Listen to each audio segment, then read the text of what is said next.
Bible society of India ଉପସ୍ଥାପନ କରୁଛି ସେହି ଶାନ୍ତି, ସାନ୍ତ୍ୱନା ଏବଂ ସାହସର ବାକ୍ୟ ଉପରେ ଆଧାରିତ ଓଡ଼ିଆ ସଙ୍ଗୀତ କ୍ୟାସେଟ୍ ସାନ୍ତ୍ୱନା ବାଣୀ।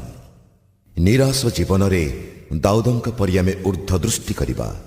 ବିଚଳିତ ହେବା ସମୟରେ ସେହି ସଦାପ୍ରଭୁ ଆମକୁ ସୁସ୍ଥିର କରନ୍ତି, କାରଣ ସେ ଆକାଶମଣ୍ଡଳ ଏବଂ ପୃଥିବୀର ସୃଷ୍ଟିକର୍ତ୍ତା।